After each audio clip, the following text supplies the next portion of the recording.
Welcome to SK construction. நம்ம இன்றைக்கி இந்த வீடியோவில் பார்க்க போகிறதுன்னா ரூஃபோட ஷன்ட்ரிங் ஒர்க்கு அண்டு ஷன்ட்ரிங் எப்படி நம்ம ரிமூவ் பண்ணுறது, எத்தனை நாள் கழிச்சு நம்ம பிரிக்கலாம் அப்படிங்கிறத நம்ம இந்த வீடியோவில் பார்க்க போகிறோம். முக்கியமான தகவலாக இருக்கும், ஸ்கிப் பண்ணாமல் பாருங்கள். நம்ம அந்த ரூஃபுக்கு காங்கிரீட் போடுறதுக்கு முன்னாடி கீழே அந்த ஷன்ட்ரிங் ஒர்க்கு ஷட்டரிங் ஒர்க்லாம் பண்ணும்போது ஸ்பேன் ஜாக்லாம் நம்ம எப்படி நம்ம வந்து ஃபிக்ஸ் பண்ணணும் அப்படின்னு நம்ம வந்து பார்க்கணும். கொடுக்கும்போது வந்து பார்த்திங்கன்னா ரன்னர் பீஸில் தான் நம்ம வந்து இந்த ஸ்பேன் எல்லாமே உட்கார வைப்பாங்க. அது கீழே சப்போர்ட்டுக்கு வந்து நம்ம ஜாய்க்கு வந்து கொடுத்துருப்போம். அதேமாரி வந்து பார்த்திங்கன்னா ஒவ்வொரு ஸ்பேன் வந்து பார்த்திங்கன்னா ஜிக்ஜாக்காக கொடுத்துருப்போம்.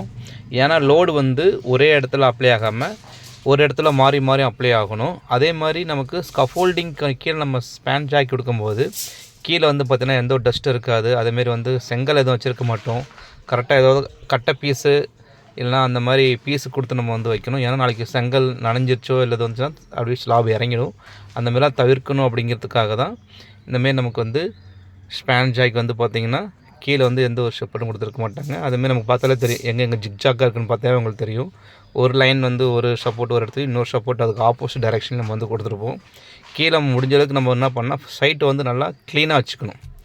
மேக்ஸிமம் பார்த்தீங்கன்னாவே சைட் நம்ம ரூஃப் காங்கிட்டு போகிறதுக்கு கீழே பார்த்திங்கன்னா சைட் வந்து எந்த ஒரு டஸ்ட்டும் இல்லாமல் க்ளீனாக வச்சுக்கணும். ஸோ எல்லா ரூஃப்லையுமே எல்லா இடத்துலையுமே எல்லா ரூம்லையும் பார்த்தா தெரியும், நம்ம அந்த ஜாக்கி ஸ்பேன் கொடுக்கும்போது அந்த ஸ்பேன் வந்து ஒரு டைரெக்ஷன்லேயும் ஒரு பக்கம் இன்னொரு டைரெக்ஷன் இன்னொரு பக்கமும் இருக்கும். சைட் ஃபுல்லாக அந்த மாதிரி வந்து க்ளீனாக இருக்கணும். டஸ்ட் எதுவும் இருக்கக்கூடாது. அந்தமாரி நம்ம ப்ராப்பராக க்ளீனாக வச்சுட்டு நம்ம வந்து காங்கிட்டு போடுறது வந்து மிகவும் நல்லது. அதுக்கப்புறம் வந்து பார்த்திங்கன்னா அந்த ரூஃபில் வந்து எது வரைக்கும் நம்ம வந்து பிரிக் ஒர்க் பண்ணணும். ஏன்னா இப்போ நம்ம இடத்துல பீம் வரல அப்படின்னா நம்ம இடத்துல பிரிக் ஒர்க் பண்ண தேவையில்லை. நம்ம டீஷட்டரிங் பண்ணதுக்கப்புறம் அதுக்கப்புறம் நம்ம ரூஃப் வரைக்கும் பிரிக் ஒர்க் பண்ணி பிளான் பண்ணிக்கலாம். இப்போ அந்த சைடு சக்க பீஸ்லாம் கொடுத்து கரெக்டாக கொடுத்துருக்காங்களா அப்படிங்கிறத நம்ம வந்து செக் பண்ணிக்கணும்.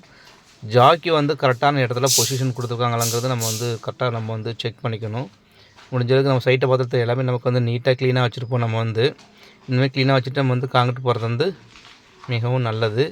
அதுக்கப்புறம் வந்து பார்த்திங்கன்னா எப்படி நம்ம வந்து பார்த்திங்கன்னா எல்லா இடத்துலையும் பார்த்தா தெரியும் உங்களுக்கு, எப்படி நம்ம வந்து ஸ்பேன் ஜாக்லாம் சப்போர்ட் கொடுத்துருக்குறோம், எவ்வளோ டிஸ்டன்ஸுக்கு ஒரு சப்போர்ட் நம்ம வந்து கொடுத்துருக்குறோம்.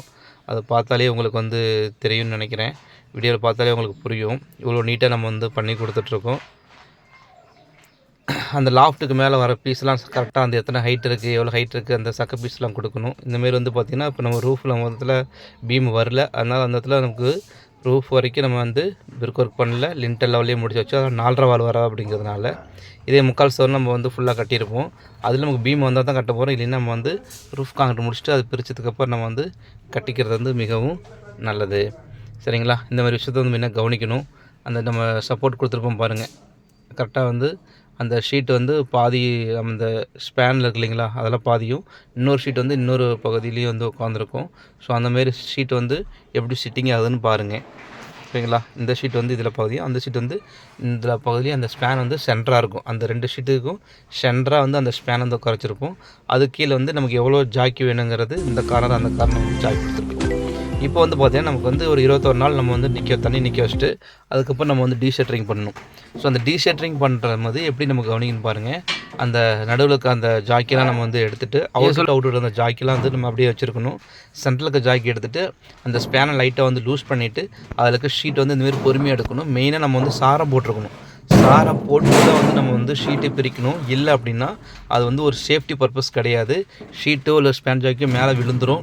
அது விழுந்த பெரிய ஆபத்து. அதனால் நம்ம சாரம் போட்டு ஷீட்டை வந்து நம்ம வந்து எடுக்கிறது, அந்த ஸ்பேன் ஜாக் கழட்டுறது வந்து மிகவும் ஒரு சேஃப்டியாக நம்ம வந்து பண்ணணும். அதுதான் முக்கியம் நமக்கு. ஏன்னா நமக்கு ஒரு ரெண்டல் நம்ம சொந்த மெட்டீரியல் இருந்தாலும் ரெண்டல் இருந்தாலும் அது திரும்ப நம்ம யூஸ் பண்ணணும் இல்லையா?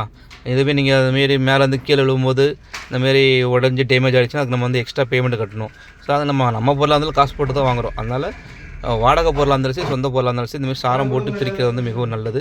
அப்படி பிரிக்கும் போது அவுட்லாம் வந்து கரெக்டாக பார்த்துட்டு அதுக்கப்புறம் இந்த ஸ்பேனை வந்து பாருங்கள் இதை எப்படி ரிமூவ் பண்ணுறாங்க பாருங்கள். அந்த ரன்னரை ஃபஸ்ட் நம்ம வந்து லூஸ் பண்ணிக்கணும்.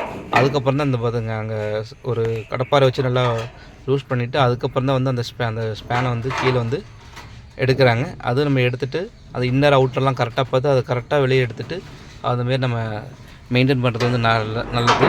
மெயினாக வந்து சாரம் போட்டுக்கணும். சாரம் போட்டுட்டு தான் வந்து நம்ம வந்து இந்த ஷீட்டு ஸ்பேன் ஜாக்கியாக இருக்கட்டும் ஷீட்டாக இருக்கட்டும் எது இருந்தாலும் பிரிக்கிறது வந்து மிகவும் நல்லது, அது போக மிகவும் சேஃப்டின்னு கூட நம்ம சொல்லலாம். ஓகேங்களா? அப்புறம் வந்து என்னென்னு பார்த்தீங்கன்னா, நம்ம ஷீட்டு நம்ம பிரித்தோடனே பார்த்தீங்கன்னா, நமக்கு தண்ணி ஃபஸ்ட்டு உள்ள நல்லா ஃபுல்லாக க்ளீன் பண்ணி விட்டுறணும். நமக்கு வந்து அந்த ஏன்னா அதுக்கப்புறம் பிளாஸ்டிக்கில் ஆரம்பிப்போம். அது எவ்வளோ ஹீட் இருக்கும், அதுமாரி தண்ணி நம்ம க்யூரிங் 21 டேஸ் இருந்திருக்கும். ஸோ அந்தமாரிலாம் வந்து பார்த்திங்கன்னா, இப்போ ஃபஸ்ட்டு நம்ம பாட்டில் டீஷர்ட்டிங் பண்ணதுக்கப்புறம் தண்ணி ஃபுல்லாக விட்டு ஒரு டைம் வாஷ் பண்ணிக்கிறது வந்து நல்லது. அதுவும் வந்து பாருங்கள், அந்த ஒரு ஸ்பேன் வந்து 2 பேர் எடுத்து இறக்குறாங்க பாருங்கள். ரொம்ப வெயிட்டாகவும் இருக்கும். அது கரெக்டாக பார்த்து இறக்கிட்டு, அது இன்னர் அவுட்டர்லாம் கரெக்டாக பார்த்து விடணும். வாடகை சீட் இருந்தாலும், நம்ம சொந்த மெட்டீரியல் இருந்தாலும் ஆயில் அடித்து அதை கரெக்டாக மெயின்டைன் பண்ணி வைங்க. ஏன்னா அது ஆயில் எடுக்கிறது தான் அதனுடைய இது நமக்கு உள்ள ஒரு கலவையோ இதோ போயிடுச்சுன்னா திரும்ப அடுத்த டைம் யூஸ் பண்ணும்போது அதை பிடிச்சி தட்டிகிட்டு இருக்கணும். அந்த இடத்துல பெண்ட் ஆகும். ஸோ நிறைய இஷ்யூ வரும்.